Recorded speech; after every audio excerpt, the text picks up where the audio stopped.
हरे कृष्ण हरे कृष्ण।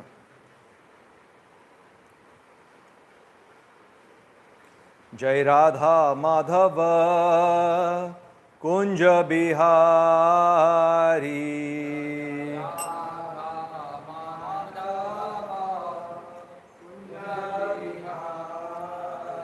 जय राधा माधव कुंज बिहारी।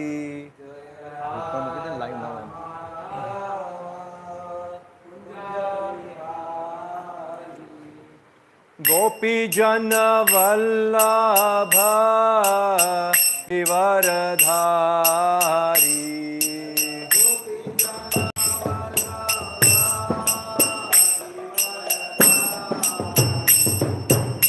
गोपी जन वल्लभ गिरिवरधारी।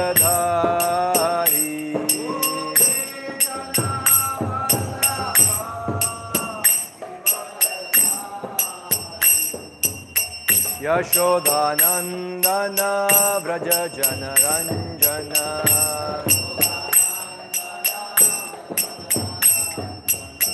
यशोदानंदन व्रज जनरंजन।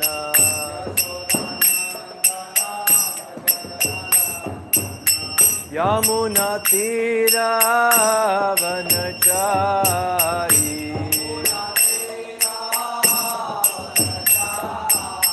यमुना तीरा वनचारी।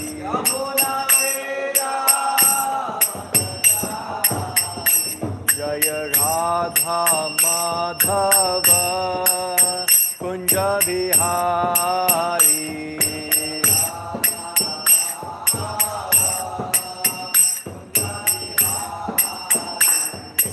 गोपी जन वल्लभ गिरिवरधारी।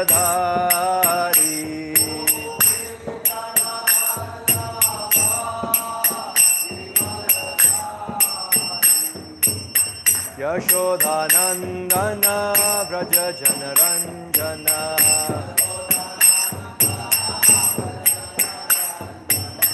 यमुना तीरा वनचारी।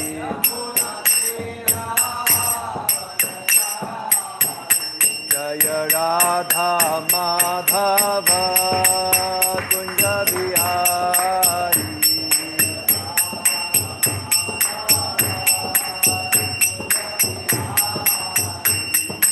गोपी जन वल्लभ गिरिवरधारी।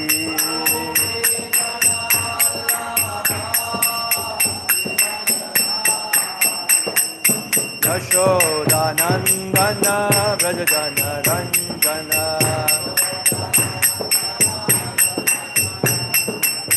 यशोदानंदन व्रज जनरंजन।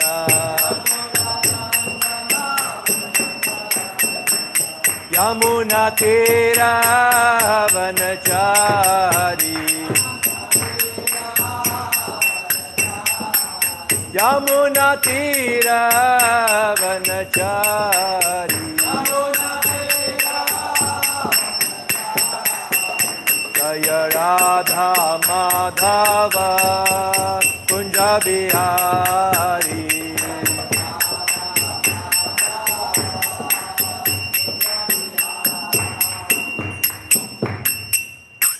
जय ओम विष्णुपाद ब्रह्मं सपरिवचकचार्य स्तोत्र Shri Srimad his divine grace AC भक्ति वेदांत स्वामी श्री प्रभुपाद की। जय ओम विष्णुपाद ब्रह्मं सपरिवचकचार्य स्तोत्र Shri Srimad his divine grace Bhaktisiddhanta Saraswati Goswami महाराज श्री प्रभुपाद की।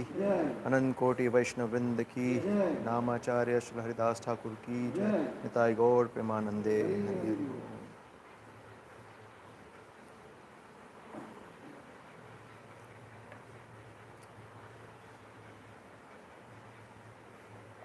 સ્પેર મોબાઈલ છે રેકોર્ડિંગ માટે ઓડિયો રેકોર્ડિંગ માટે મારો રેકોર્ડર પકડી ગયું છે એટલે ચાલુ નથી થતું. ઓકે એટલે ખાલી મોબાઈલ રેકોર્ડ ઓમ નમો ભગવતે વાસુદેવાય. ઓમ नमो भगवते वासुदेवाय।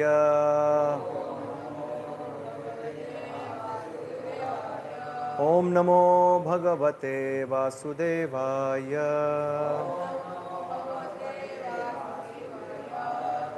ओम ज्ञानतिमिरान्धस्य ज्ञानाञ्जनशलाकया चक्षुरुन्मिलितं येन तस्मै श्रीगुरुवे नमः। श्रीचैतन्यमनोभीष्टं स्थापितं येन भूतले स्वयं रूपकदा मह्यं ददाति स्वपदान्तिकं। वन्देऽहं श्रीगुरुश्रीयुतपदकमलं श्रीगुरुं वैष्णवांश्च श्रीरूपं साग्रजातं सहगणरघुनाथान्वितं तमस्य जीवं साद्वैतं सावधूतं परिजनसहितं कृष्णचैतन्यदेवं श्रीराधाकृष्णपादान् सहगणललिता शिवशाखान् नतमश्च।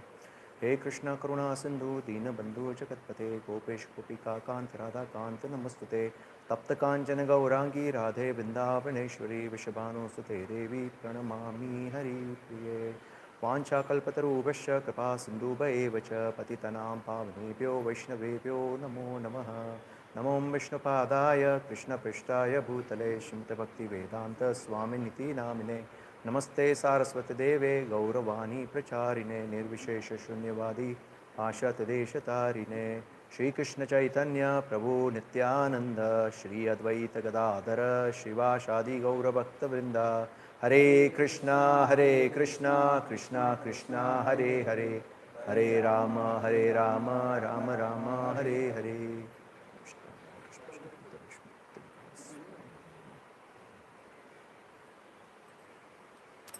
हरे कृष्णा। ऑडिबल है? तो कंटिन्यू कर रहे हैं हम हमारा जो कोर्स चल रहा था योर बेस्ट फ्रेंड। काफ़ी एक महीने का गैप हो गया। एक महीने के बाद फिर से रिज्यूम कर रहे हैं। तो क्विकली रिकैप करेंगे क्या क्या हमने पिछले सेशन में डिस्कशन किया था और फिर आज का जो सेशन है वो शुरुआत करेंगे। तो हमने शुरुआत किया था सेशन 1 डेफिनेशन ऑफ गॉड। हरे कृष्णा हरे कृष्णा। तो हमने शुरुआत किया था सेशन 1 डेफिनेशन ऑफ गॉड।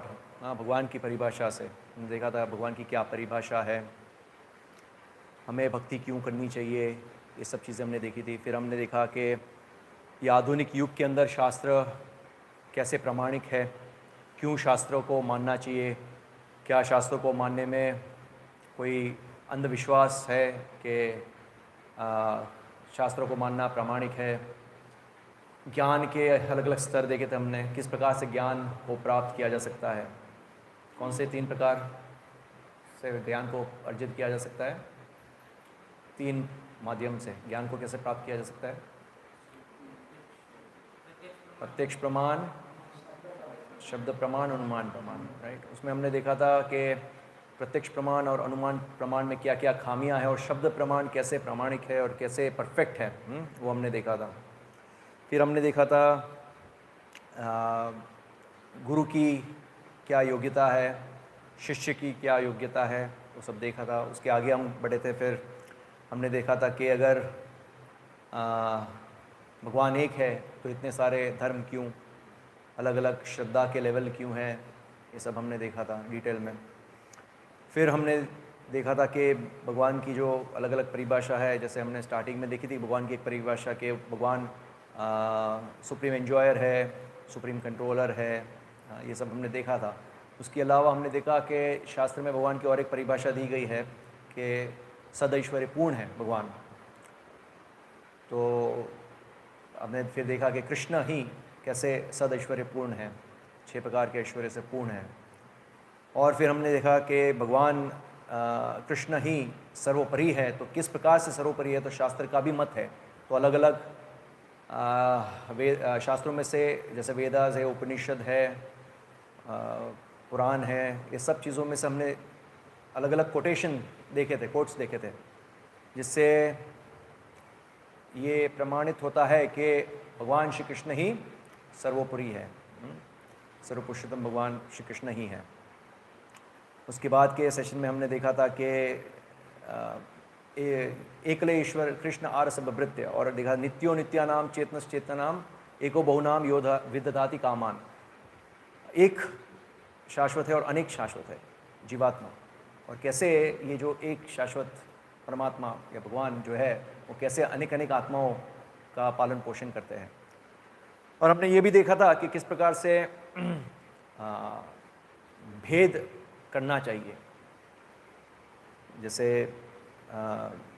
शास्त्र का मत एक होता है, फिर भी लोग शास्त्र में से अलग अलग मीनिंग निकालते हैं और अलग अलग धर्म निकाल देते हैं, अपने मन गढ़ंत विचार से अलग अलग पंथ निकाल देते हैं। तो धर्म की परिभाषा भागवतम में क्लियर दी गई है, धर्मम तो साक्षात भगवत प्रणीतम, और सर्वोपरि धर्म क्या है वो भी दिया गया है। क्या है वो? सवे पुंसाम परो धर्मो यतो भक्तिर अधोक्षजे अहैतु की अप्रतिहता ययात्मा सुप्रसिद्धति।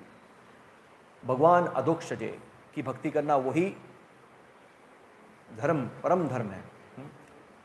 फिर शास्त्र से हम देखते हैं, क्योंकि कई बार ऐसे इस्कॉन में स्पेसिफिकली जब प्रवचन देते हैं वक्ता, तो कई बार ऐसा प्रतीक होता है, कई बार लोग ऐसा बोलते हैं कि ये इस्कॉन वाले जब भी प्रवचन देते हैं तो ठीक है, भगवान के बारे में तो बोलना चाहिए, तो वो तो अच्छी बात है, बट उसके अलावा वो अन्य लोगों को, अन्य धर्म को पकड़ते हैं और उसको काटते हैं। ऐसा इस प्रकार से लोग कमेंट करते हैं। तो ये भी शास्त्र में ही दिया गया है। जैसे श्रीमद् भागवत में ही बताया गया है कि धर्म प्रोजित कैटवो अत्र, मतलब जो भगवान के द्वारा दिया गया धर्म है, मतलब भगवान ने जो बताए गए है वही धर्म के दायरे में आता है। उसके अलावा और कुछ भी जो भी है वो कैटव धर्म के कैटेगरी में आता है। कैटव मतलब फॉल्स रिलीजन, कैटव धर्म की कैटेगरी में आता है। तो श्रीमद् भागवतम में ये जो सवै पुंसाम परो धर्मो यतो भक्तिर अधोक्षजे, अधोक्षजे की भक्ति के अलावा बाकी सब चीज़ों को मतलब कैटव धर्म की कैटेगरी में डाल दिया गया। तो वहीं पे भागवतम ही काट देता है सब कुछ। तो हम तो रिपीट कर रहे हैं वर्ड्स को, सेम, राइट, जो भागवतम में दिया, जो शास्त्र में दिया गया है। तो हमने देखा था पिछले सेशन में कि भेद कैसे करना चाहिए। हमने ये देखा था कि हमने कैटेगराइज किया था कि जीव तत्व होता है, विष्णु तत्व, शंभु तत्व। लास्ट सेशन में हमने डिस्कशन किया था, अगर आप लोग को याद हो तो। उसमें हमने डिटेल में जीव तत्व के बारे में डिस्कशन किया था, और विष्णु तत्व और शिव तत्व को मैंने थोड़ा बेसिक उसमें समझाया था, और मैंने बताया था कि उसका डिटेल सेशन आएगा। वो सप्लीमेंट्री सेशंस है। तो हम पहले क्या करेंगे, जो रेगुलर 14 सेशंस है वो कंप्लीट कर देंगे, उसके बाद समय मिला तो सप्लीमेंट्री सेशंस को ऐड कर देंगे इसमें, ठीक है ना, जिसमें डिटेल में विष्णु तत्व, शिव तत्व क्या है, कृष्ण को की रास लीला को कॉपी करना, इमिटेट करना, क्या ये सही है, ये सब अलग अलग सेशंस है, वो करेंगे हम। तो फिर इससे हम आज के सेशन में आएंगे, the controller of all controllers. Controller of all controllers, controller का मीनिंग क्या होता है? नियंत्रक, ओके ठीक है। पर और एक शब्द यूज किया जाता है उसके लिए, कंट्रोल, ईश्वर। जो ईश्वर होता है, बोलते हैं कि ईश्वर, जिसके अंदर ईश्वर भाव होता है, मतलब क्या कहते हैं, वो कंट्रोलिंग का भाव है उसके अंदर। जनरली क्षत्रिय होता है, उसके अंदर ईश्वर भाव होता है, राइट, कंट्रोलिंग पावर उसके अंदर होता है। तो यहाँ the control of all controllers, मतलब नियंत्रका, सुप्रीम कंट्रोलर कौन है? तो हम देखते हैं कि अलग अलग लेवल पे कंट्रोलर्स हो सकते हैं। एक लेवल पे ऐसा होता है कि एक व्यक्ति किसी के द्वारा कंट्रोल्ड है और वो किसी और को कंट्रोल कर रहा है। ऐसे ऊपर जाओ तो कोई और है जो कंट्रोल्ड है और कंट्रोल कर रहा है। ऐसे करते करते करते एक लेवल पे पहुंचते हैं जहाँ पे कोई ऐसा व्यक्ति जो सभी को कंट्रोल करता है और उसके ऊपर कोई कंट्रोलर नहीं है। So that is the supreme control, ऊपर ऊपर जाते जाते। जैसे वो 6th सेशन में जब हम डिस्कशन करते हैं भगवान के बारे में, तो हम डिस्कस करते हैं कि सुप्रीम कंट्रोलर भगवान है, ये सब। तो वहाँ पे जनरली कई स्टूडेंट्स ऐसे प्रश्न पूछते हैं कि आप बताते हो कि इसके ऊपर, तो फिर भगवान के ऊपर भी तो कोई होना चाहिए ना। इस प्रकार के प्रश्न लोग करते हैं, स्टूडेंट्स करते हैं कई बार, भगवान के ऊपर भी कोई होना चाहिए।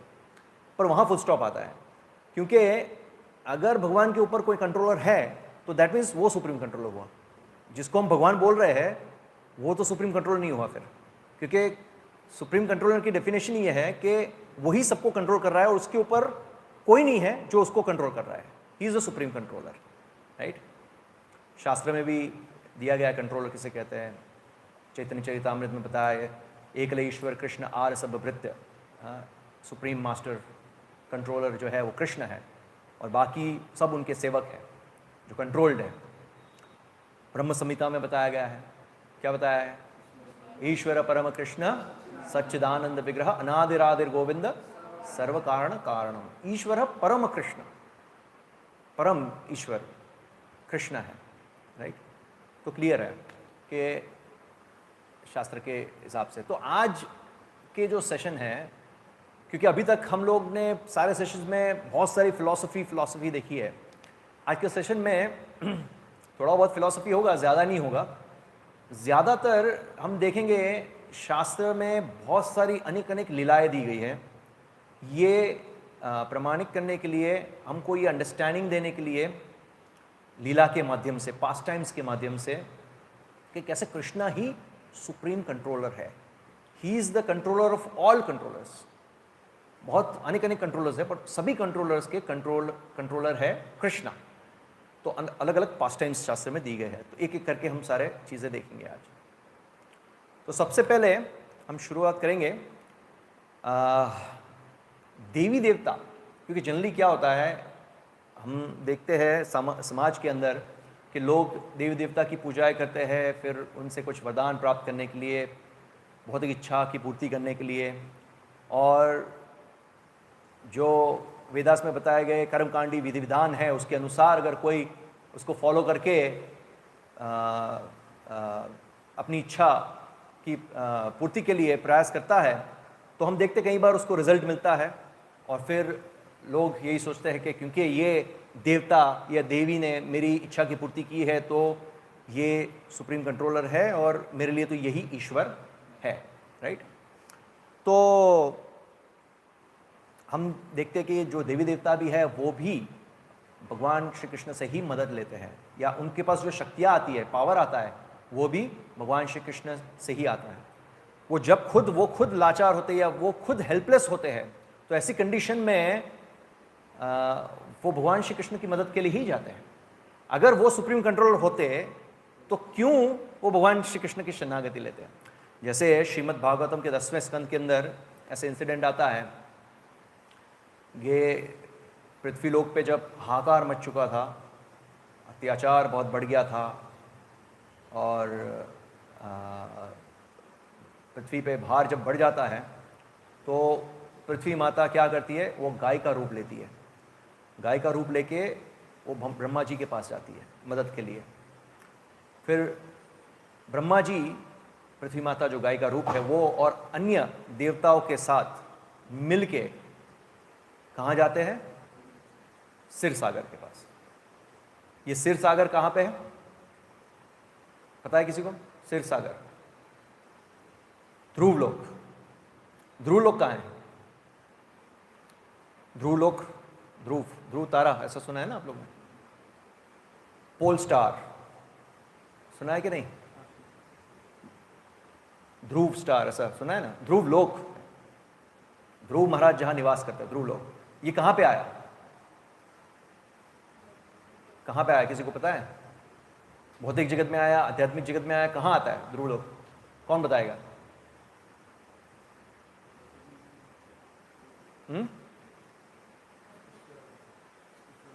कहाँ? स्पिरिचुअल वर्ल्ड है, ओके। आप आध्यात्मिक जगत में और भौतिक जगत में, यस, ध्रुवलोक भौतिक जगत में है। ध्रुवलोक जो है वो स्पिरिचुअल प्लैनेट है एक्चुअली। ध्रुवलोक ऐसा है क्योंकि वहां पे भगवान विष्णु निवास करते हैं सिर सागर में, सिरोदक्षाय विष्णु। तो हालांकि क्योंकि वो भगवान विष्णु वहाँ पे निवास करते हैं तो वो स्पिरिचुअल प्लैनेट है ध्रुवलोक। हालांकि वो भौतिक जगत के अंदर है, फिर भी जब भी प्रलय आता है भौतिक जगत के अंदर तो ध्रुवलोक को कुछ भी नहीं होता है। That's why it's a spiritual planet, right. तो ध्रुवलोक में सिर सागर है। सिर सागर मतलब ओशन ऑफ मिल्क, दूध का सागर। जनरली हमारे ये भौतिक जगत के अंदर अगर हम सागर की बात करें तो हम लोग क्या सोचते हैं, खारा पानी का सागर, सॉल्टी वाटर, यही हमारे दिमाग में आता है। बट भागवत में वर्णन है, जो भूमि मंडल है उसका विभाजन किया गया है, 7 द्वीप है और 7 सागर है, अलग अलग सागर है। खारा पानी का सागर है, फिर ये दूध का सिर सागर है, शहद का सागर है, शुगर केन जूस का सागर है, बटर मिल्क छाछ का सागर है, ऐसे अलग अलग सागर हैं। भागवत में वर्णन, आप लोग सोचेंगे ये क्या है, ये सब काल्पनिक है, पर ये काल्पनिक नहीं है, क्योंकि ये शास्त्र का मर्म है। इसलिए हमने आगे के सेशंस में ये प्रूव किया था कि शब्द प्रमाण परफेक्ट है। शब्द प्रमाण ऐसे बहुत सारी चीज़ें हैं जो आपको लगेगी, जैसे सुमेरु पर्वत का वर्णन आता है 5वें स्कंद में भागवतम के, तो ऐसे उल्टे कोन शेप का है। तो आपको लगेगा कि ये कैसा है, मतलब हम लोग जो कोन खाते वो तो नीचे से ऐसे होता है, पकड़ लेते हैं हम यहाँ से, पर पर्वत हम जनरली देखते तो ऐसे होता है, पर ऐसे उल्टा जहाँ पे उसकी पतला सा जो एज है वो नीचे और ऊपर जाके वो वाइड होता है, ऐसा तो हमारे कंसेप्शन में बैठता नहीं, को कैसे बैलेंस रहेगा, पर ऐसा पर्वत है। तो ये सब चीज़ें शास्त्र में दी गई है।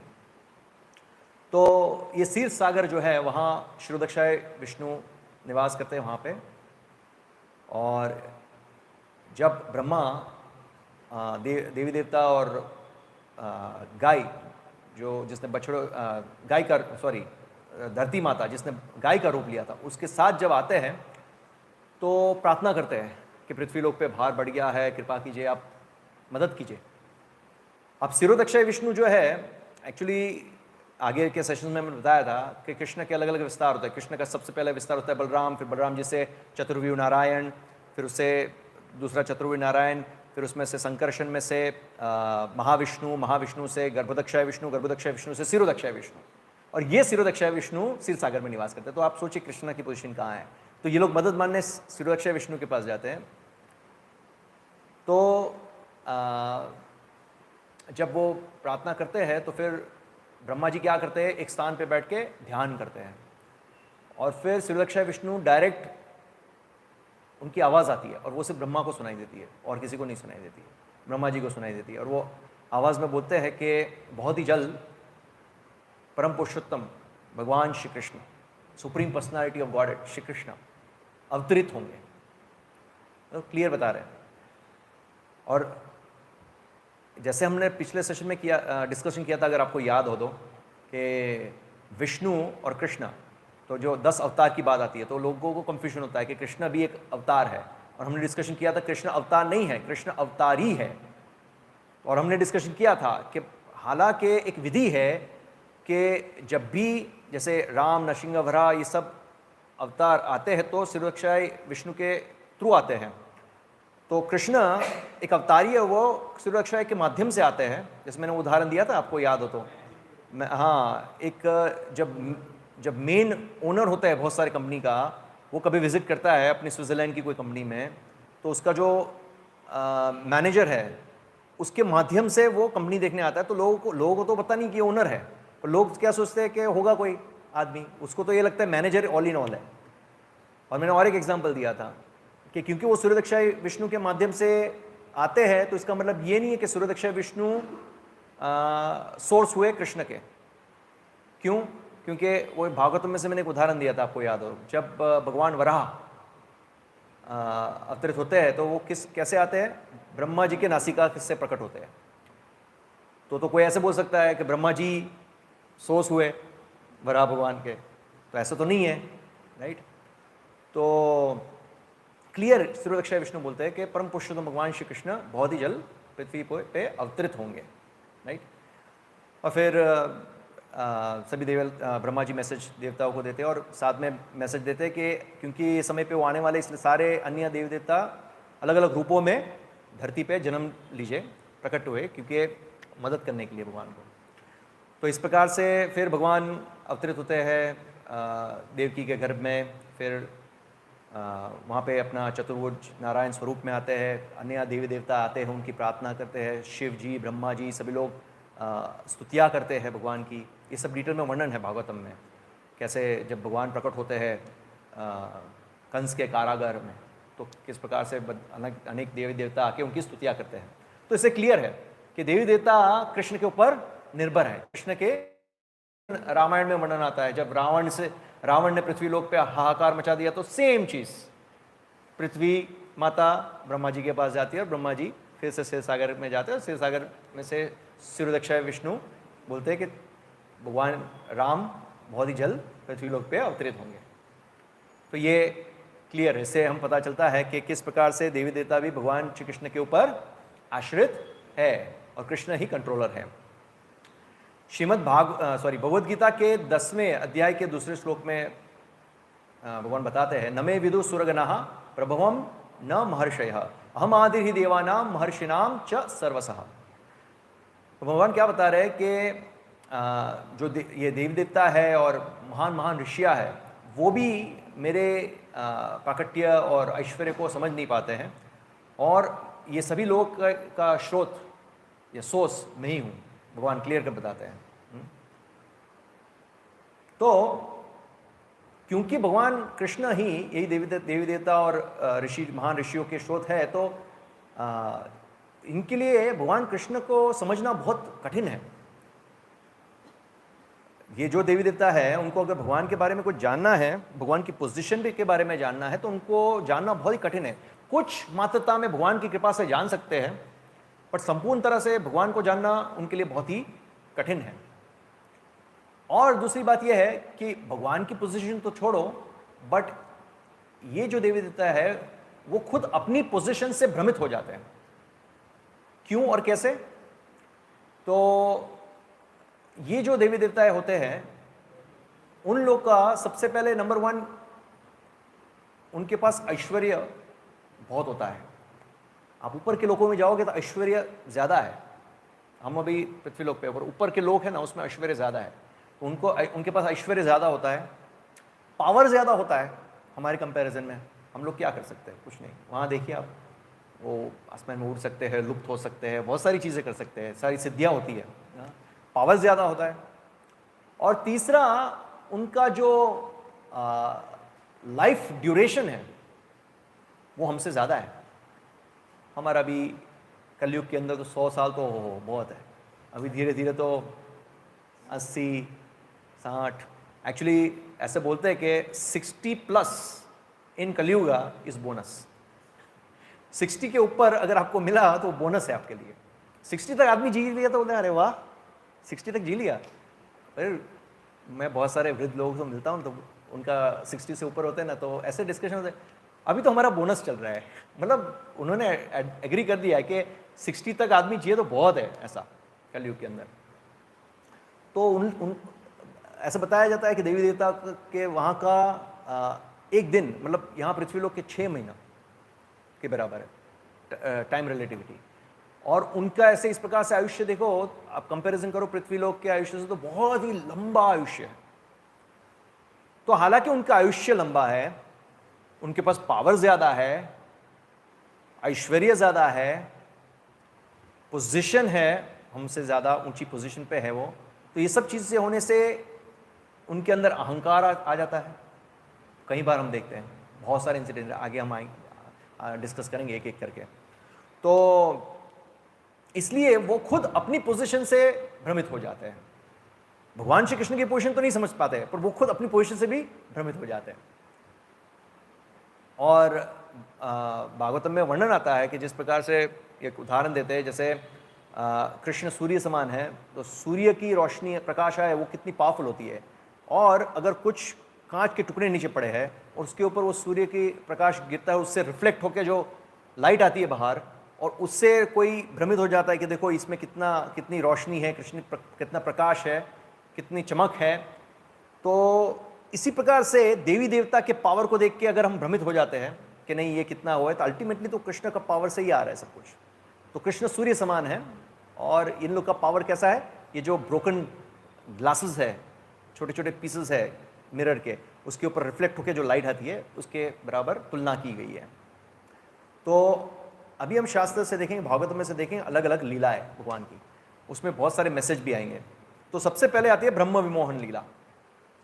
ब्रह्म विमोहन लीला आप लोग ने सबने सुना है? इसमें क्या है, मतलब जस्ट एक नटशेल में बताइए क्या है। इसमें क्या ब्रह्म विमोहन लीला क्या बोलता है? विमोहन लीला ब्रह्मा जी क्या हो जाता है? हाँ, मतलब विमोहन लीला क्यों बोलते हैं इसको? भ्रमित हो जाते हैं। हाँ, भ्रमित हो जाते हैं, राइट। तो ये मैं बहुत ही शॉर्ट में बताऊंगा क्योंकि और 2-3 लीलाएं कवर करनी है। एक बार ऐसे होता है कि भगवान श्री कृष्ण अपने गोप मित्रों के साथ, भगवान छोटे थे तो सबसे पहले जब छोटे होते हैं तो एक एज पे उनको बछड़े दिए जाते हैं चराने के लिए, फिर जैसे बड़े होते हैं फिर गायें दी जाती है। तो भगवान की जो एज थी उसमें उनको बछड़े चराने के लिए दिए गए थे और अपने गोप मित्रों के साथ जाते हैं और डेली एक्टिविटीज़ जैसे पिकनिक स्पॉट पे जाते हैं, इस प्रकार से वो टिफ़िन लंच बॉक्स लेके जाते हैं और एक जगह पे गाय बछड़े जो है चरते हैं और यहाँ पे सब मित्र बैठ के अपना अपना लंच बॉक्स खोलते हैं और अलग अलग वेराइटीज़ के प्रसादम आते हैं, फिर कोई इसके टिफ़िन में से खा रहा है, कोई उसके टिफ़िन में से खा रहा है, कोई एक दूसरे को खिला रहा है प्रेमवश। इस प्रकार से भगवान का रेगुलर पास टाइम होता है। तो एक दिन की बात है, इस प्रकार से भगवान वन में थे, यमुना के नदी के किनारे ऐसे गोप मित्रों के साथ बैठे थे और बछड़े घास चरने के लिए वो आगे थे और इनके मित्र के साथ प्रसाद ले रहे थे। तो इसके जस्ट पहले भगवान ने अघासुर का वध किया था। तो क्योंकि अघासुर जैसे महान मतलब विशाल असुर का वध किया था इतने छोटा बालक होके, तो सभी देवी देवता और साथ में ब्रह्मा जी भी आकाश से ये देखने आए थे और देवी देवता लोग तो गुणगान गा रहे थे भगवान का। पर ब्रह्मा जी के मन में संशय हुआ कि ये, अब देखिए मैंने आगे बताया आपको कि ब्रह्मा जी की क्या पोजीशन है। ब्रह्मा जी ब्रह्म संहिता में बोलते हैं ईश्वर परम कृष्ण सच्चिदानंद विग्रह, वो खुद ही बोल रहे हैं ना। और इनिशियली क्योंकि ब्रह्मा जी जानते हैं भगवान कृष्ण ही परम पुरुषोत्तम भगवान है, क्योंकि जब ब्रह्मा जी का गर्भोदक्षाय विष्णु के नाभि से कमल प्रकट होता है, ब्रह्मा जी की उत्पत्ति होती है, तो ब्रह्मा जी देखते हैं कि आजू बाजू उनको कुछ दिखता नहीं है, तो वो ढूंढते हैं कि मैं कहाँ हूँ, क्या है उद्देश्य, कुछ पता नहीं है। फिर ऐसे ढूंढते ढूंढते वो वापस ऐसे नीचे देखते हैं तो वो कमल की जो डंडी होती है उसके अंदर जाते हैं और नीचे नीचे नीचे तक जाते हैं, कुछ मिलता नहीं, फिर वापस ऊपर आ जाते हैं। तो ऐसे ब्रह्मा जी सोचते हैं क्या है, मेरे जीवन का क्या पर्पस है ये सब। तो फिर उनको सिर्फ आवाज़ सुनाई देती है भगवान की, 3 शब्द, तप तप तप, 3 शब्द। वो 3 शब्द सुन के फिर वो ब्रह्मा जी तपस्या करते हैं, फिर इस प्रकार से भगवान उनको दर्शन देते हैं और फिर वेदों का ज्ञान देते हैं सब। तो ब्रह्मा जी की पोजीशन आप देखिए हमारे कंपैरिजन में कितनी उच्च पोजीशन है, ऐसे नहीं मिलती है। वो लास्ट टाइम मैंने डिस्कशन किया था ना कि 100 अश्वमेध यज्ञ करने से इंद्र की पोजीशन मिलती है और 100 जन्मों तक वर्णाश्रम धर्म का जो पालन करता है अच्छी तरह से, शास्त्र में बताए गए अकॉर्डिंगली, उसको ब्रह्मा की पोजीशन मिलती है। तो मतलब इट्स नॉट ईजी। हाँ, तो वही ब्रह्मा जी अभी देखो कैसे भ्रमित हो जाते हैं, आप देखिए। तो वो सोच में पड़ जाते हैं, अरे ये छोटा बालक ये झूठन खा रहा है, ये सबका मतलब भगवान ऐसे हो सकते हैं कि वो दूसरे के मुंह में निवाला डाल रहे हो, दूसरे का झूठन खा रहे हैं। तो डाउट था उनको मन में, पता था कृष्ण भगवान है पर फिर भी डाउट आया। तो सोचते कि क्यों ना मैं टेस्टिंग करूं। तो फिर जो बछड़े हैं वो आगे निकल जाते हैं कुछ जंगल में डीप अंदर चरते चरते। तो ये जो बालक थे वो कृष्ण को बोलते, कृष्ण अपने बछड़े आगे निकल गए और खड़े होने जा रहे थे। कृष्ण नहीं चाहते थे अपने मित्र के प्रसाद लेने में विघ्न उत्पन्न, तो बोलते आप बैठो मैं देखता हूं। तो कृष्ण वो साइड चले जाते हैं। जब वहां जाते कृष्ण, वहां तक ब्रह्मा जी ने बछड़ों को उठा लिया होता है और इस बाजू यहां से गोप मित्र को भी उठा लेते हैं। तो कृष्ण ढूंढते हैं, नहीं मिलते, वापस आते हैं तो यहाँ पे गोप मित्र भी गायब है। ब्रह्मा जी ने क्या किया, सभी लोगों को उठा के निद्रा में डाल के सीधा लेके गए ब्रह्मलोक चुरा के। यहां कृष्ण बालक का रोल निभा रहे थे। तो कृष्ण भगवान सोचते हैं कहाँ गए ये सब ऐसे। फिर बाद में कृष्ण समझ जाते हैं कि ब्रह्मा की चाल है, कि ब्रह्मा इस प्रकार से टेस्टिंग करना चाहते हैं। तो बोलते ठीक है। फिर भगवान बालक रूप में सोचते हैं अभी मैं वापस जाऊंगा तो ये सारे गोप मित्रों की माताएं हैं, वो क्या सोचेगी कहाँ है, और बछड़े की जो गाय माता है वो क्या सोचेगी। तो तुरंत ही भगवान क्या करते हैं, अपना विस्तार कर लेते हैं अलग अलग। सेम टू सेम आप देखिए, अलग अलग गोप बालक थे, अलग अलग रूप था, अलग अलग कपड़े पहने थे, अलग अलग आभूषण थे, हाँ, सेम टू सेम जैसे जैसे थे, पूरा एक सेट बन गया। जैसे जो सेट भगवान ब्रह्मा जी लेके गए, जो सेट, ऐसे के ऐसे सेट यहां पे बना दिया भगवान ने। इसी प्रकार से बछड़ों का भी, अलग अलग बछड़े जो दिखने में थे, उन्होंने किसी ने कुछ कान में पहना था, गले में कुछ घंटा लटकाया था, अकॉर्डिंगली सेम सेट बना दिया। और फिर वर्णन आता है कि वो भगवान जाते हैं रेगुलर बेस पे, और माताएं सब मिलती है, और नॉर्मल लाइफ जैसे जैसे चल रहा है इस प्रकार से शुरू हो गया। यहां पे ब्रह्मा जी वहां जाते हैं ब्रह्मलोक में, और वो जो गोप मित्रों और बछड़ों को निद्रा में लगा के वहां छोड़ते हैं, और एक क्षण के अंदर वापस आते हैं। क्यों? दो कारण। एक तो उनको एंग्जाइटी थी कि नीचे क्या हो रहा है यहां वो छोड़ने जाते पर उनको एंग्जाइटी थी कि नीचे हो क्या रहा है। दूसरी तरफ से उनको एक डर भी था कि अगर कृष्णा भगवान ही है तो मेरी क्या हालत होगी, क्योंकि उनको पता है मैं आग के साथ खिलवाड़ कर रहा हूं। एक बाजू एंग्जाइटी थी और एक बाजू डर भी था। तो तुरंत ही क्षण भर में, मोमेंट में वो लौट आते हैं। अब मोमेंट, ब्रह्मा जी का मोमेंट, एक मोमेंट, और जैसे हमने लास्ट टाइम डिस्कस किया था कि टाइम रिलेटिविटी, वो एक दिव्य युग साइकिल, मतलब सतयुग, त्रेता, द्वापर, कलयुग, ऐसे 100 दिव्य युग साइकिल घूमते हैं तो ब्रह्मा जी के 12 घंटे होते हैं, बराबर। और एक दिव्य युग साइकिल मतलब 43,20,000 एक दिव्य युग साइकिल की अवधि है, इंटू 1000, तो इतना ब्रह्मा जी के 12 घंटे होते हैं। तो ब्रह्मा जी एक क्षण में वापस आते हैं ना, उतने में पृथ्वीलोक पे 1 साल हो जाता है। कितना? 1 साल, 1 ईयर। तो ब्रह्मा जी जैसे आते हैं वहां नीचे, तो देखते हैं वही कृष्णा वही गोप मित्रों के साथ खेल रहे हैं, बछड़े वही हैं। तो ये देख के भ्रमित हो जाते हैं, क्या हो क्या रहा है। मतलब वो सोचने पड़ जाते हैं कि मैं तो कंफर्म वहां छोड़ के आया हूं, क्या वो निद्रा में से उठ गए होंगे और इधर आ गए, कि मैं छोड़ने गया था कि नहीं गया था, ये यहां कैसे आ गए। मतलब पूरा कंफ्यूज, उनके दिमाग में बहुत सारे विचार चलने लगे। और उनकी ये दशा देख के भगवान कृष्ण को एक तरफ से अंदर से हंसी आई और एक तरफ से दया भी आया। तो यहां देखिए ब्रह्मा जी की पोजीशन। ब्रह्मा जी अपनी जो मिस्टिक पावर दिखा रहे थे, तो प्रभुपाद जी कृष्ण बुक में तात्पर्य में बताते हैं कि ये ब्रह्मा जी का जो पावर है कृष्ण के पावर के सामने कैसा है। तो जैसे उदाहरण देते हैं प्रभुपाद जी, जैसे जो स्नो है, स्नो, तो दिन के समय पे स्नो कैसा है, चमकेगा, आपको अच्छा चमकता हुआ नजर आएगा, पर रात्रि में वही स्नो वो डल हो जाएगा, आपको इतना चमक नहीं आएगी। और एक ग्लो वर्म करके आता है, ग्लो वर्म, वो जुगनू बोलते हैं शायद उसको, जुगनू, हाँ। तो दिन के उजाले में तो उसको आप देखोगे तो उसको कुछ आपको नजर नहीं आएगा, पर रात्रि के समय पे वो चमकेगा। तो ब्रह्मा जी की पोजीशन ऐसी ही थी, जैसे ये जुगनू दिन के समय पे हो, इस प्रकार के उनका पावर था, और स्नो रात्रि के समय पे हो, इस प्रकार से।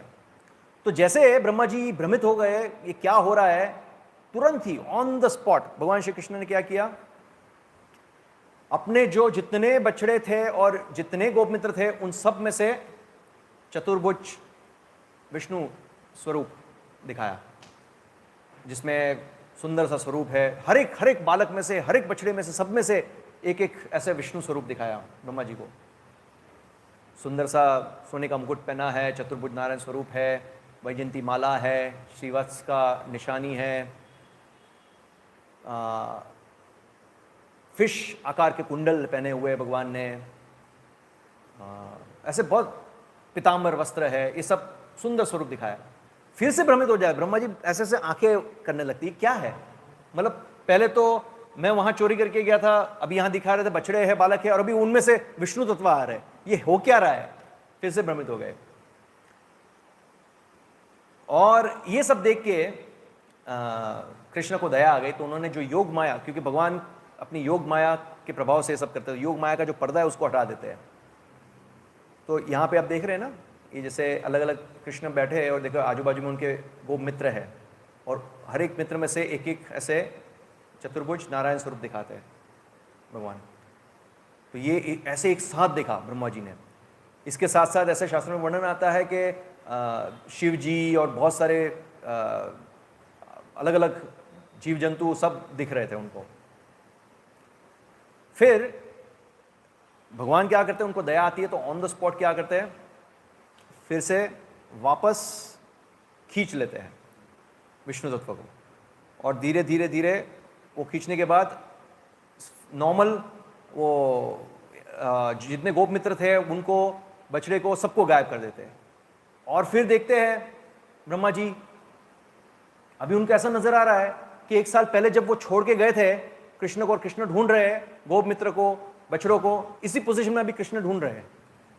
तो और भी भ्रमित हो जाते हैं, ये हो क्या रहा है, मेरी बुद्धि काम नहीं कर रही है, अलग अलग दृष्टिकोण से देख रहे हो। तुरंत फिर ब्रह्मा जी को रियलाइज होता है, उनकी अक्ल ठिकाने आती है और तुरंत ही वो भगवान अपने हंस वाहन के ऊपर, ये अभी तक हंस वाहन के ऊपर बैठे हुए थे, सीधा उतरते हैं और भगवान को दंडवत करते हैं।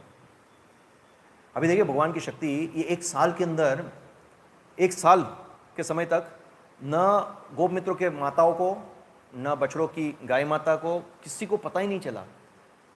इनफैक्ट उनका आकर्षण उनके पुत्रों के प्रति या उनके बछड़ों के प्रति पहले से भी ज्यादा बढ़ गया। क्यों? क्योंकि वो तो कृष्ण थे ना, कृष्ण सर्व आकर्षित। तो वो माताएं सोच रही थी, यार मुझे अपने पुत्र के प्रति इतना आकर्षण पहले कभी नहीं हुआ, क्योंकि वो कृष्ण स्वरूप में थे। तो 1 साल तक किसी को कुछ पता ही नहीं चला क्या हो रहा है। इवन बलराम जी को भी पता नहीं था।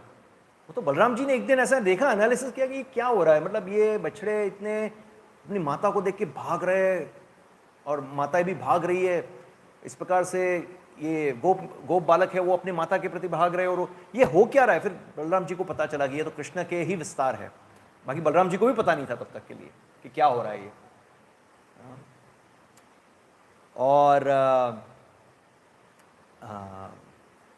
ब्रह्मा जी दंडवत लगाते हैं भगवान को और फिर क्षमा मांगते हैं। उनके आंखों से अश्रु बहते हैं और वही अश्रु से भगवान के चरणों को धोते हैं। तो यहाँ पे एक तुलना दी गई है कि किस प्रकार से ये जो ब्रह्मा जी की शक्ति है वो कैसे है कृष्ण के सामने। तो बताते हैं कि जिस प्रकार से वैज्ञानिक लोग ये एटॉमिक वेपन्स, एटॉमिक बॉम्ब्स और ये सब का आविष्कार करते हैं, और फिर वो ऐसा बताते हैं कि देखो कितना पावरफुल है, हमारे पास कितने पावरफुल वेपन्स है। जैसे अभी यहाँ पे बीएम इंजीनियरिंग कॉलेज पे डाल दो एटॉमिक वेपन्स या एटॉमिक बॉम्ब्स, तो कुछ डिस्ट्रक्शन हो जाएगा और ब्लास्ट हो जाएगा, या कहीं और डाल दो तो ब्लास्ट हो जाएगा। पर वही एटॉमिक वेपन्स या एटॉमिक बॉम्ब्स सूर्य के ऊपर डालो तो उसका क्या प्रभाव है? इनसिग्निफिकेंट है, कोई प्रभाव ही नहीं है उसका। तो इस प्रकार से वैज्ञानिक लोग जो है उनकी दिशा यही है कि वो लोग आविष्कार करते हैं, बट कैसे आविष्कार करते हैं? जो मृत्यु की तरफ लेके जाता है। ऑलरेडी मृत्यु तो आनी है, पर आप ऐसा एडवांसमेंट दिखा रहे हो जो और भी मृत्यु के समीप लेके जा रही है। एक्चुअली एडवांसमेंट क्या है? जो आपको शाश्वत रूप से जीने का मार्ग दिखाए, न कि और मृत्यु की तरफ लेके जाए। पर वैज्ञानिक लोग का आविष्कार कैसा है कि और मृत्यु की तरफ लेके जाता है। तो यहां पे तुलना दी गई कि सूर्य की तरफ आप एटॉमिक वेपन्स या बॉम्ब डालो तो क्या इसका पावर है। इस प्रकार से कृष्ण के पावर के सामने ब्रह्मा जी का पावर कुछ भी नहीं है। हाँ? तो फिर यहां पे हम देखते हैं कि किस प्रकार से ब्रह्मा जी मोहित हो जाते हैं। अभी देखिए इसके आगे, अभी ब्रह्मा जी की अक्ल ठिकाने आ गई, प्रार्थना करते हैं, क्षमा मांगते हैं, कृष्ण भगवान उसको क्षमा कर देते हैं, फिर अपने लोक चले जाते हैं। ओके, अभी कृष्ण बड़े हो जाते हैं, मथुरा जाते हैं, कंस का वध करते हैं, द्वारका नगरी बसा लेते हैं। फिर एक दिन ब्रह्मा जी को ऐसा हुआ चलो कृष्ण के दर्शन करते हैं, बहुत दिन हो गए। तो फिर ब्रह्मा जी क्या करते हैं? कृष्ण के दर्शन के लिए आते हैं। अभी देखिए भगवान श्री कृष्ण है ना, अपने भक्तों का सब कुछ सहन कर सकते हैं, एक ही चीज सहन नहीं कर सकते, वो क्या है? अहंकार। अगर भक्तों के अंदर अहंकार आता है वो बिल्कुल सहन नहीं करते। मैंने देखा ब्रह्मा जी के अंदर फिर से अहंकार आ गया था मैं ब्रह्मा हूं, इस प्रकार का अहंकार आ गया था। तो आते हैं द्वारका नगरी में, तो वहां पे अंदर कृष्ण अपने सभा में अकेले बैठे होते हैं राज सिंहासन के ऊपर और कोई नहीं होता है। तो द्वारपाल रोकते हैं ब्रह्मा जी को, तो बोलते कौन है आप? तो बोलते ब्रह्मा हूं। तो फिर अंदर जाके भगवान कृष्ण को बोलते हैं कि ब्रह्मा जी आए। तो कृष्ण भगवान क्या पूछते हैं? कौन से ब्रह्मा है? तो वापस द्वारपाल आते हैं, बोलते भगवान पूछ रहे कौन से ब्रह्मा है? बोलते कौन से ब्रह्मा? और कोई ब्रह्मा भी है क्या? तो बोलते ब्रह्मा, बोलिए चतुर्मुख वाले ब्रह्मा, ऐसा। बोलते ठीक है। फिर अंदर जाके बता दे। कृष्ण बोलते ठीक है, बुला के लाओ। अब जैसे ब्रह्मा एंटर होते हैं, जैसे मैंने बताया कि भगवान श्री कृष्ण राज सिंहासन पर बैठे, सभा में कोई भी नहीं है। जैसे ब्रह्मा जी एंटर होते हैं, वो देखते हैं बहुत सारे ब्रह्मा वहां पे है सभा में। एक है जिसके 10 मुख है, दूसरा ब्रह्मा है जिसके 100 मुख है, तीसरा है जिसके 1000 मुख है, चौथा है जिसके 10,000 मुख है। अब आप सोचिए 10,000 मुख कैसे रहते होंगे? नहीं, एक साथ 1 लाख मुख वाले ब्रह्मा भी है ऐसे। वो ऐसे देख के भ्रमित हो जाते हैं। अभी देखिए इसमें क्या है, अनेक अनेक ब्रह्मांड है, और हमारा ब्रह्मांड जो है जिसमें अभी हम हैं वो सबसे छोटा ब्रह्मांड है। इसलिए यहाँ पे हम जो बोलते हैं ना कि 3D, 3 डायमेंशनल, तो इसलिए यहाँ पे अकॉर्डिंगली 4 मुख वाले ब्रह्मा से काम हो जाता है। और जैसे ब्रह्मांड बड़े बड़े अलग अलग बड़े बड़े ब्रह्मांड में बहुत सारे मल्टी डायमेंशनल हैं, तो उसके लिए मल्टी डायमेंशनल काम के लिए बहुत सारे मुख चाहिए ब्रह्मा जी को। तो जैसे ब्रह्मांड बड़ा होता जाता है, ऐसे ज्यादा मुख वाले ब्रह्मा है, अलग अलग ब्रह्मांड के। ये शास्त्र में दी गई है। तो देखते हैं यार इतने सारे ब्रह्मा जी है। मैं तो सोच रहा था मैं ही सबसे बड़ा ब्रह्मा हूं, मैं अकेला ही ब्रह्मा हूं। तो 4 मुख वाला हूं, इतने सारे मुख वाले ब्रह्मा है। तो वो सब ब्रह्मा जी कृष्ण भगवान को एक साथ प्रणाम कर रहे हैं। जब दंडवत करते हैं तो उनके सिर पे जो मुकुट है वो एक साथ ऐसे, आप सोचो इतने सारे मुख है और इतने सारे मुकुट एक साथ बैंग करते हैं, कैसे आवाज आता है? वो बहुत आवाज आता है। अभी देखिए भगवान की शक्ति कैसी है। ये जो ब्रह्मा है 4 मुख वाला ब्रह्मा, उसको बाकी सब ब्रह्मा नजर आ रहे हैं, ठीक है? और बाकी सब ब्रह्मा जो थे, ये 4 मुख ब्रह्मा के अलावा, वो हर एक ब्रह्मा को ऐसा प्रतीक हो रहा है कि ये सभा के अंदर कृष्ण है और मैं हूं, और कोई नहीं है, और कोई दिख ही नहीं रहे उनको। भगवान की शक्ति देखिए किस प्रकार से है। तो फिर उस समय पे भगवान कृष्ण ने ये सब ब्रह्मा लोग को आवाहन किया होता है। अभी ये सब ब्रह्मा लोग अलग अलग ब्रह्मांड से इधर आए होते हैं। तो फिर भगवान को ब्रह्मा जी, अलग अलग ब्रह्मा जी पूछते हैं, भगवान बताइए क्या सेवा कर सकते हैं? बस आप लोग की याद आई और पूछना था, सब कुछ ठीक है? आपके ब्रह्मांड में सब ठीक ठाक चल रहा है? बोलते हाँ सब ठीक ठाक चल रहा है। ठीक है, आप जा सकते हैं। फिर सभी ब्रह्मा अपने अपने वहाँ चले जाते हैं। ये ब्रह्मा समझ जाते हैं, फिर से माफ़ी मांगते हैं। मतलब आप देखिए देवी देवता लोग, ब्रह्मा, इंद्र, शिव सब भ्रमित हो जाते हैं। अभी आएगा आगे, ये तो ब्रह्मा जी की था। ये देखिए, ये हमने वो ब्रह्मा विमोहन लीला देखा ना, भगवान को कैसे क्षमा याचना कर रहे हैं। इंद्र, ये भी आपने सुना है। ये कौन सी लीला थी? गोवर्धन लीला। इंद्र का अहंकार को तोड़ते हैं। इंद्र जो है नंद बाबा और बाकी सब जो गोकुल के वासी थे, वो लोग सब यज्ञ करने की तैयारी कर रहे थे। किस लिए यज्ञ करते हैं? बारिश, मतलब इंद्र की प्रसन्नता के लिए, ताकि इंद्र बारिश करे, वर्षा करे। तो कृष्ण देखते हैं और कृष्ण नंद बाबा से पूछते हैं आप यज्ञ क्यों कर रहे हो, क्या कारण है? फिर नंद बाबा बताते हैं कि देखिए हमारा धर्म है कृषि करना, और क्योंकि हमें कृषि करना है तो कृषि के लिए बारिश चाहिए, और बारिश चाहिए तो बारिश यज्ञ के माध्यम से इंद्र को प्रसन्न करने से आता है। तो इस प्रकार से यह हम कर रहे हैं। तो कृष्ण तुरंत ही बोलते हैं कि इंद्र के लिए यज्ञ करने की क्या जरूरत है? मतलब भगवान ये क्यों कर रहे हैं? क्योंकि उनको पता चलता है कि इंद्र के अंदर अहंकार आ चुका था, और भगवान जैसे मैंने बताया अपने भक्तों का अहंकार सहन नहीं करते। तो तुरंत ही 2 कारण देते हैं। यहाँ 2 कारण बताया गया। देखिए, सबसे पहले कारण क्या बताते हैं कि देवी देवता की पूजा करने, ये हमको 2 मैसेज देते हैं भगवान। क्यों इंद्र की पूजा करने से रोकते हैं नंद बाबा और बाकी लोगों को? तो 2 मैसेज देने के लिए। नंबर 1 मैसेज क्या है कि भगवान बताते हैं कि देवी देवता की पूजा करने की कोई आवश्यकता ही नहीं है। क्यों? क्योंकि उनके जो पूजा है या उनसे जो फल प्राप्त किया जाता है वो क्षणिक है। टेम्पररी है वो। और उन देवी देवता की पूजा करने वाले कैसे, लेस इंटेलिजेंट, कामस्तस्थित ऋतज्ञान प्रपद्यन्ते अन्य देवता, जिनकी बुद्धि कम है, लेस इंटेलिजेंट है, वो लोग देवताओं की शरणागति लेते हैं। ये भगवान ने एक नंबर 1 मैसेज दिया। दूसरा मैसेज क्या दिया कि भगवान अपने भक्तों का अहंकार बिल्कुल सहन नहीं करते हैं। एक्चुअली इंद्र को बचाने के लिए, इंद्र बहुत ही अहंकारी हो गया था। भगवान बताते हैं ना, कौनते प्रतिजानी ही न हमें भक्त प्रणश्यति, मैं अपने भक्तों का नाश नहीं होने देता हूं। जब देखते हैं भक्त में अहंकार आ जाता है, तुरंत भगवान उपाय कर देते हैं कैसे तोड़ना है।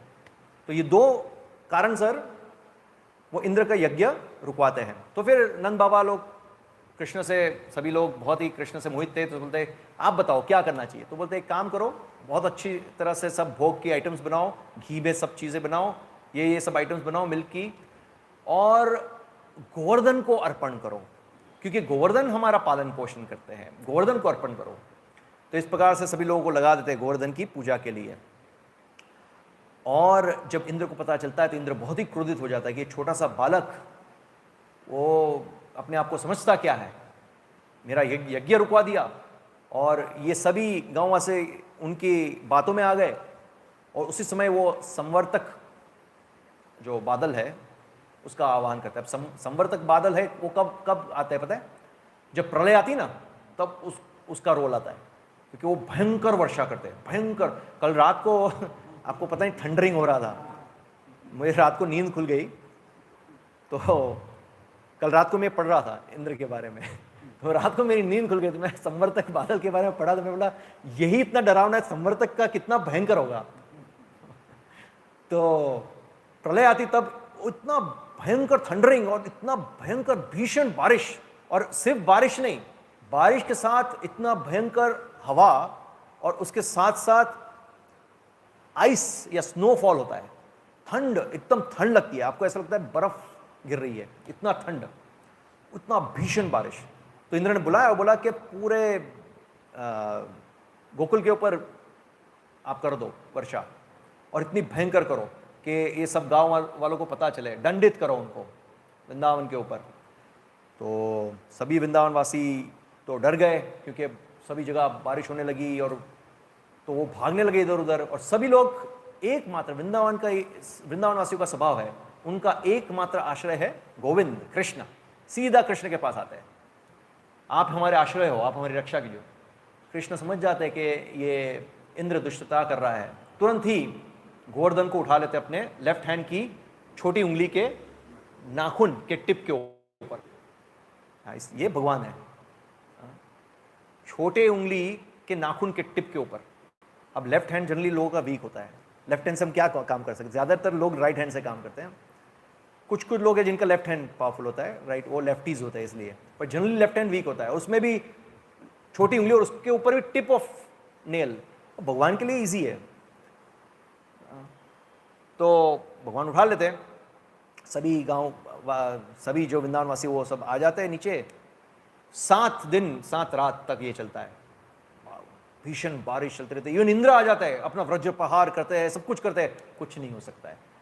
और 7 दिन 7 रात्रि तक इन लोगों ने कुछ भी कुछ भूख प्यास कुछ नहीं लग रही थी। उनके लिए तो नेत्रोत्सव था।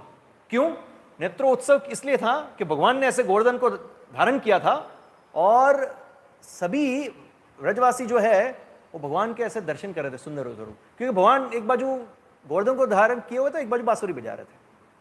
तो ऐसे दर्शन करते रहते। नेत्र उत्सव, फेस्टिवल ऑफ आइस उनके लिए था। और इंद्र को समझ आ जाता है, 7 दिन 7 रात्रि हो जाती है, समझ जाता है कि ये मेरे से बहुत बड़ी गलती हो गई है, आग के साथ मैंने खिलवाड़ कर दिया है। अभी जब देवी देवता समझ जाते हैं उनकी भूल, तो वो थोड़े लज्जित होते हैं भगवान के सामने ऐसे डायरेक्ट आने के लिए, डरते हैं। तो इसलिए क्या करते हैं, जो भगवान को प्रिय है उसको आगे करते हैं। आप देखिए ये इसमें आता है ना, ये नरसिंह भगवान के वक्त वो जब सब डर जाते हैं तो सबसे आगे किसको करते हैं? प्रहलाद महाराज को करते हैं, कि भाई प्रहलाद महाराज जाए तो भगवान का गुस्सा शांत हो जाए। इसी प्रकार से इंद्र डरे हुए थे, तो इसलिए सुरभि गाय भगवान को गाय प्रिय है और सुरभि गाय जो गोलोक धाम से आती है तो उसको आगे करते हैं और पीछे पीछे इंद्र आते हैं धीरे धीरे भगवान से क्षमा याचना करने के लिए। और फिर सुरभि गाय के दूध से भगवान का अभिषेक करते हैं और इंद्र का जो वाहन है ऐरावत, उसके सूंड से गंगा का जो जल है उससे भगवान का अभिषेक करते हैं और भगवान से माफ़ी मांगते हैं इंद्रदेव। तो यहाँ जैसे ये फोटो दिया गया है, ये देखिए सुरभि गाय है और पीछे ऐरावत है और ऐरावत के सूंड से कैसे भगवान का अभिषेक कर रहे हैं और माफ़ी मांग रहे हैं इंद्रदेव और भगवान बैठे हुए हैं शांति से। फिर भगवान बोलते हैं, हे इंद्र, ये मैंने जो सब कुछ किया वो मेरे तुम पे अहेतु की कृपा थी। अहेतु की कृपा का मतलब क्या होता है? Costless mercy, costless, without any cost, कोई हेतु नहीं था उसके पीछे, अहेतु की, बिना कोई हेतु मेरी विशेष कृपा थी। क्योंकि मैंने देखा कि तुम्हारा अहंकार बढ़ता जा रहा है, इसलिए जैसे भगवान के ऊपर किसी की विशेष अहेतु की कृपा हो, तो जैसे कोई बहुत ही पैसे वाला है और वो उसके पैसे की वजह से वो पफडअप हो रहा है, घमंडी हो रहा है, अहंकारवश हो रहा है और वो भक्ति से दूर भाग रहा है, तो भगवान अगर उसकी सारी संपत्ति हर लेते हैं तो भगवान की अहेतु की कृपा है उसके ऊपर, ताकि भक्त, जब भगवान बताते हैं कौन ते प्रति जानी ही न में भक्त प्रणश्यति, इसका मतलब क्या है? प्रणश्यति मतलब क्या क्या क्या नाश नहीं होगा? भक्ति का नाश नहीं होगा। कोई बोले भगवान तो बता रहे यार न में भक्त प्रणश्यति, और ये मेरे संपत्ति ले रहे हैं तो संपत्ति का तो नाश कर रहे हैं, पर संपत्ति का नाश नहीं। न में भक्त प्रणश्यति मतलब मेरे भक्त की भक्ति का नाश नहीं होने दूंगा। तो ये हम देखते हैं। अभी ये इंद्र ने माफी मांग ली, ठीक है। और जैसे ब्रह्मा जी को ऐसे इंद्र के साथ होता है, फिर से दोबारा क्या होता है, आगे भागवतम में वर्णन आता है, आप कृष्ण बुक पढ़ोगे, बहुत सारी कथाएं है। अभी यहाँ पे ब्रह्मा जी ने एक बार उनको सबक मिल गया, फिर भी दूसरी बार भ्रमित हो जाते हैं। इंद्र का भी ऐसे ही हुआ, यहाँ पे माफी मांगा, फिर ऐसे ही कृष्ण बड़े हो जाते, द्वारका चले जाते, द्वारका नगरी में बहुत सारी रानियां हो जाती है। फिर इंद्र आते हैं कृष्ण की मदद के लिए। नरकासुर जो है, वो नरकासुर नाम का जो असुर था, उसने इंद्र की माता अदिति के कुंडल और वरुण देव की छाता, अम्ब्रेला, वो सब चोरी कर लिया होता है, उठा के लेके जाता है सब, और हाहाकार मचा दिया होता है। तो इंद्र की इतनी कैपेसिटी नहीं थी कि नरकासुर का वध कर सके, तो कृष्ण के से मदद मांगने आते हैं। तो कृष्ण बोलते ठीक है। फिर वो गरुड़ के ऊपर बैठते हैं और सत्यभामा उनकी रानी भी उनके साथ आना चाहती है, उनको भी लेके जाते हैं, नरकासुर का वध करते हैं, वहाँ से कुंडल और ये सब लेके इंद्रदेव को देने जाते हैं। ये सब जब देते अदिति, माता अदिति को, तो माता अदिति खुश, इंद्रदेव खुश, सची देवी इंद्र की पत्नी खुश, सभी लोग खुश। फिर वहाँ पे सत्यभामा को ये स्वर्ग लोग देखना था, तो वो लोग दिखाते हैं वहाँ पे, अदिति माता सब दिखाते हैं कि देखो कैसे परिजात का वृक्ष है, और उसमें से एक फूल देते हैं सत्यभामा को। सत्यभामा यहाँ वापस आते हैं, कहाँ पे? द्वारका में। और उनके मन में वो परिजात वृक्ष छाया हुआ था, तो कृष्ण से डिमांड करते हैं मुझे वो परिजात वृक्ष चाहिए, यहाँ द्वारका में चाहिए। तो कृष्ण बोलते ठीक है। फिर वो जाते हैं इंद्र के पास, तो बोलते परिजात वृक्ष चाहिए, तो इंद्र मना कर देते हैं। कृष्ण को बोलते कि हम नहीं दे सकते हैं, ये तो इंद्रलोक की प्रॉपर्टी है। अब सोचो, भगवान श्री कृष्ण जो भौतिक जगत और आध्यात्मिक जगत के मालिक है, उनको बोल रहे हैं कि ये तो इंद्रलोक की प्रॉपर्टी है। फिर बोलते कि अगर आपको चाहिए तो मुझसे युद्ध करना पड़ेगा। हमें भगवान युद्ध करते हैं इंद्रदेव से। तो कहने का मतलब ये सब देवी देवता भ्रमित हो जाते हैं। इवन शिव जी की भी कथा आती है, तो यहाँ बताया ना, we also see that both Brahma and Indra understood the truth that lord Krishna is the supreme in the hard way. मतलब इंद्र और ब्रह्मा को परम सत्य पता चल गया कि भगवान श्री कृष्ण ही सुप्रीम पर्सनैलिटी ऑफ गॉड है, बट कैसे? हार्ड वे से। एक होता है जो सुन के समझ जाता है, और एक होता है जो लाठी खा के समझता है। अभी इसमें से बुद्धिशाली कौन है? जो सुन के समझ जाए। लाठी खा के समझने वाला बुद्धिशाली की श्रेणी में नहीं आता है। तो ये लोग ने हार्ड वे में समझा, कौन? ब्रह्मा इंद्र ने। पर हमें इस प्रकार से नहीं, हमें ये सब लीलाओं से ये समझ जाना चाहिए कि यहाँ क्या मैसेज दे रहे हैं।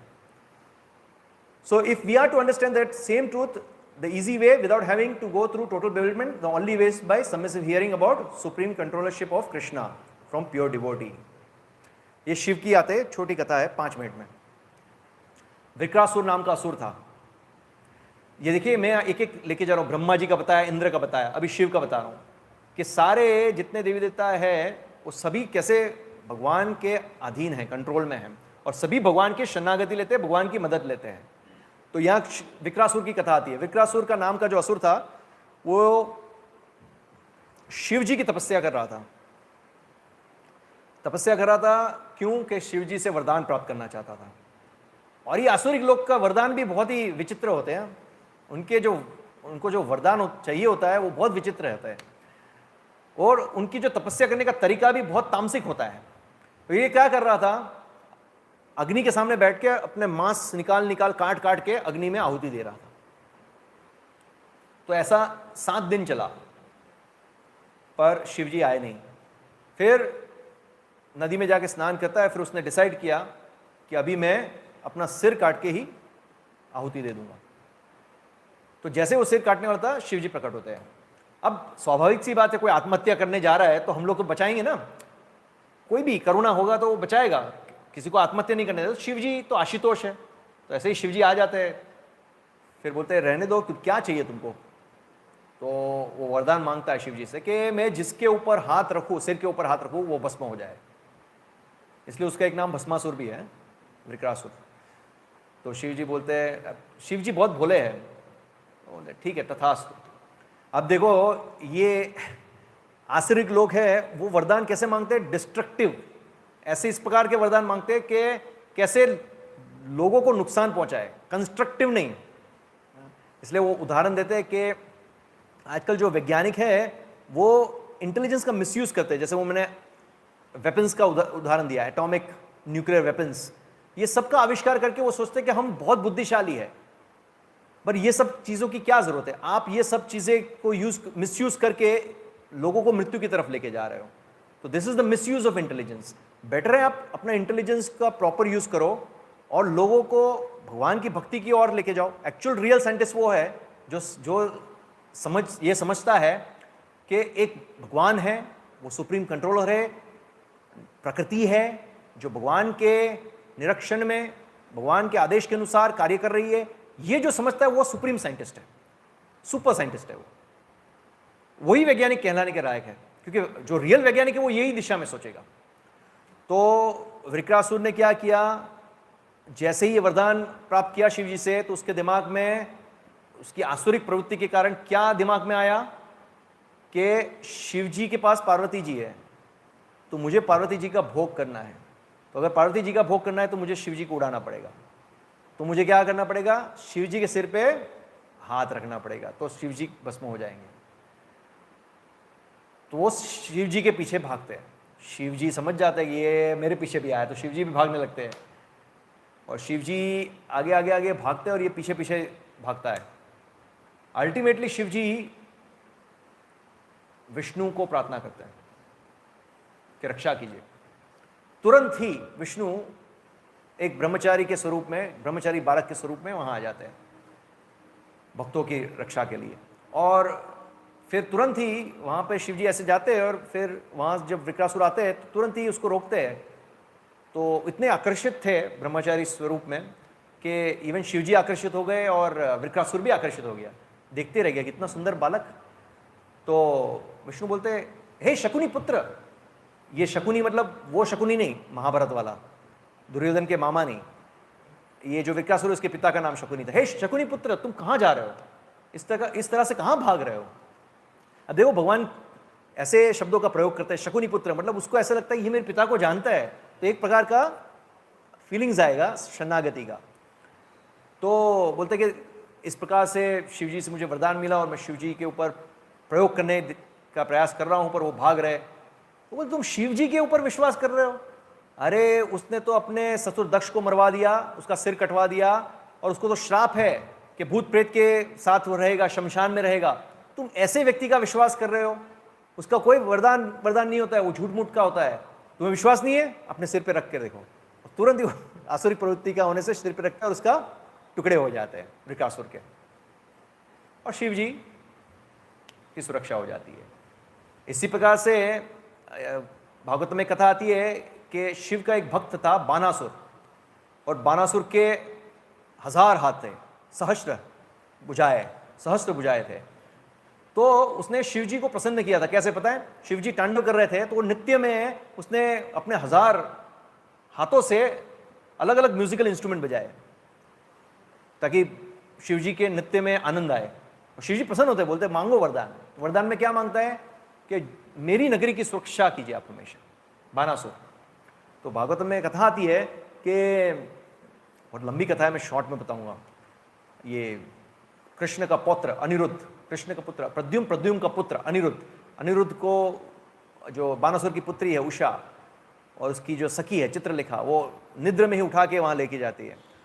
और फिर यहाँ द्वारका में पता चलता है तो सेना लेके कृष्ण बलराम बानासुर की नगरी पे आक्रमण करते हैं। तो उसी समय पे युद्ध छिड़ जाता है।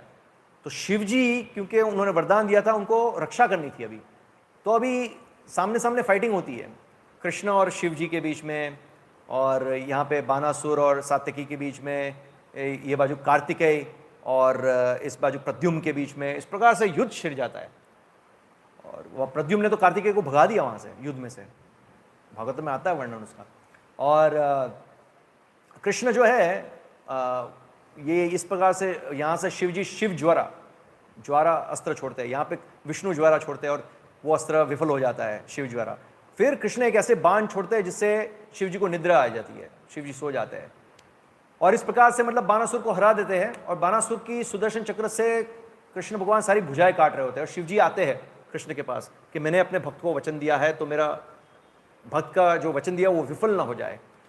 तो फिर कृष्ण बोलते ठीक है, मैं इसकी 4 भुजाएं छोड़ रहा हूँ, बाकी सब भुजाएं, क्योंकि वो अहंकारी हो गया था, मैं उसको सारी भुजाएं काट रहा हूँ। इस प्रकार से उसको भी जीवन दान देते हैं।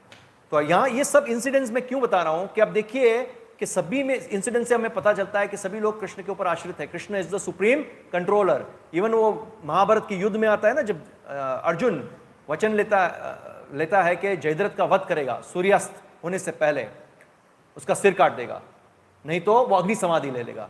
तो उसी समय पे भगवान कृष्ण देख रहे हैं कि बाजी कंट्रोल से बाहर जा रही, तो भगवान क्या करते हैं, सूर्य को बादलों से ढक देते हैं थोड़े समय के लिए, ताकि सब लोग रिलैक्स हो जाए, इजी गोइंग हो जाए, और फिर हटा देते हैं, और इस प्रकार से जयद्रथ का वध करवाते हैं। तो हम देखते हैं आज के सेशन में से कि how Krishna is the supreme controller. Histories like this give us proper understanding of the position of Lord Krishna with respect to the demigods and illustrate the following points. Number 1, Krishna is the supreme control of everything and everyone, including powerful demigods like Shiv, Brahma and Indra. मतलब सभी के supreme control Krishna है। दूसरा, all demigods seek refuge of Krishna in times of danger. जब विपत्ति के समय आता है तो सभी देवी देवता कृष्ण के शरणागति लेते हैं। Even the demigods cannot comprehend the divine qualities and activities of Lord Krishna. भगवान के दिव्य गुण और उनके कार्य को देवी देवता लोग नहीं समझ सकते। कुछ हद तक समझ सकते हैं कृष्ण की कृपा से, बाकी समझना बहुत ही कठिन है। तो इसी के साथ हम आज का सेशन समाप्त करेंगे। हरे कृष्णा। क्वेश्चंस? यस। जैसे कि आपने शुरू में बताया मूवी के देवी देवताओं की पोजीशन क्या है, तो कुछ लोग हैं जो समाज में ये मानते हैं कि कुल देवी या कुल देवता जो कोई मुंडन करवाने के लिए जाते हैं या कुछ और उनकी प्रार्थना करनी होती है, तो उनका मतलब उनको शरणागत होते हैं, तो उसको कैसे समझें? मतलब आपका प्रश्न, उनको शरणागत होते हैं मतलब वो तो उनकी श्रद्धा होती है ना, जैसे भगवान श्री अलग अलग लेवल की श्रद्धा होती है। भगवान बताते हैं कि कुछ लोग ऐसे होते हैं जिनकी, कुछ नास्तिक होते हैं कंप्लीटली, जिनकी किसी में श्रद्धा नहीं होती है, और कुछ लोग हैं जिनको देवी देवता में श्रद्धा होती है, और उनकी कुछ लोग ऐसे हैं जो कंप्लीटली कृष्ण में शरणागति होती है, श्रद्धा होती है। तो भगवान बोलते हैं कि जो लोगों को देवी देवताओं में श्रद्धा होती है, क्योंकि उनका लेवल नहीं है डायरेक्ट कृष्ण, उनके इतनी पायस पॉइंट नहीं है, उनका उतना पुण्य नहीं है, उतनी सुकृति नहीं है कि डायरेक्ट कृष्ण में उनकी संपूर्ण तरीके से श्रद्धा हो या शरणागति हो, तो भगवान कृष्ण बताते हैं कि उनकी जो श्रद्धा है मेरे अंदर, वो भी मैं ही दिलवाता हूँ। मतलब देवी देवता के अंदर, जिनकी देवी देवता के अंदर श्रद्धा है, वो कृष्ण बोलते हैं वो भी मैं ही दिलवाता हूँ। और भगवान बताते हैं कि ये इस प्रकार की जो देवी देवता की पूजा में जो लगते हैं, श्रद्धा देवी देवता में होती है, वो इनडायरेक्टली तो कृष्ण को ही जाती है। तो इस प्रकार से उनका श्रद्धा का लेवल, शरणागति का लेवल बढ़ेगा, शुद्धिकरण होगा, धीरे धीरे धीरे धीरे एक लेवल पे आएंगे कि कृष्ण की शरणागति लेंगे। बहुनाम जन्मनाम अंते ज्ञानवान माम प्रपद्यते। और भगवान ये भी क्लियर बताते हैं, हालांकि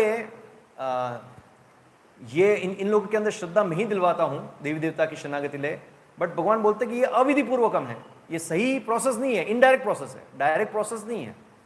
डायरेक्ट प्रोसेस तो कृष्णा की शरणागति है। तो वो भी भगवान बताए, बहुनाम जन्म नाम यंते ज्ञानवान में प्रवर्तते, कितने जन्मों के बाद।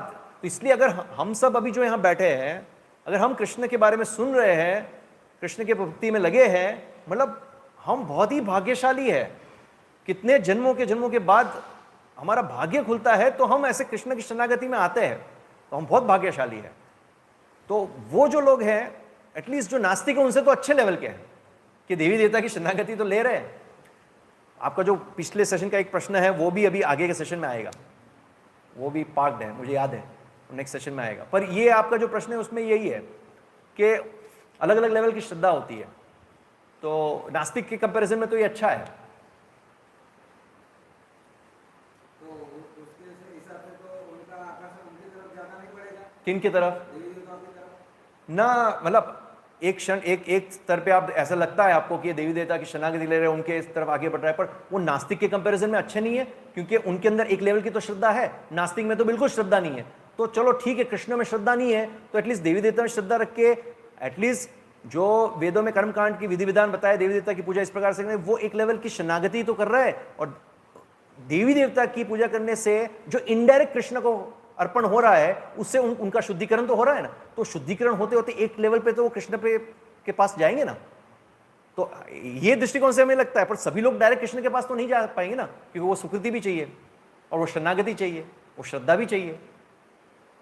समझ रहे हो आप?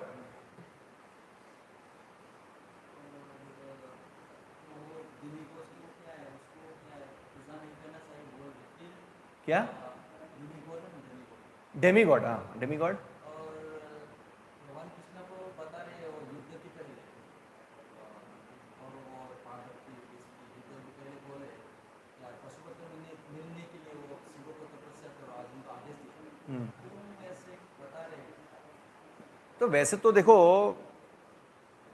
जैसे इंद्र को वर्षा करने का डिपार्टमेंट दिया है, वरुण देव जल के है, वायुदेव वायु के देवता है, तो सबको अलग अलग डिपार्टमेंट दिया है ना।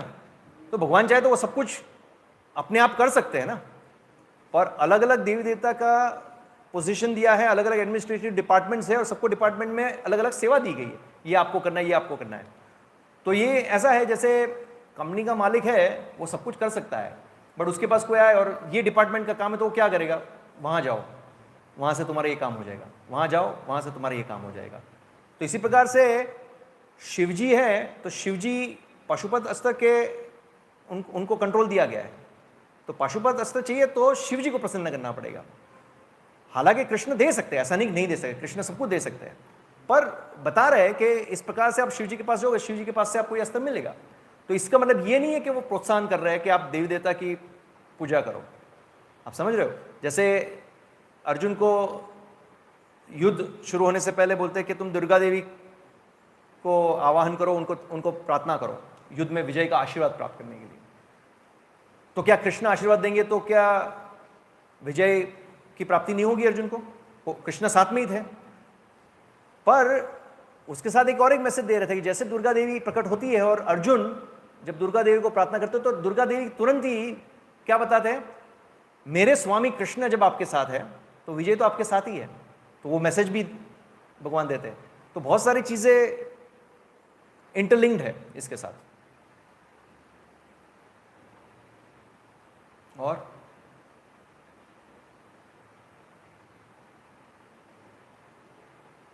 आगे के सेशन में, इसके बाद का जो सेशन है उसमें देवी देवता के बारे में और थोड़े डिटेल में है, तो उसमें बहुत सारे लोगों को और कुछ प्रश्न है तो वो और क्लियर होंगे नेक्स्ट सेशन में, और आएगा डिटेल में। अभी तो समय हो गया ना, वो 2 स्टोरी था वो कार्टून वाला, वो नेक्स्ट टाइम लेंगे फिर।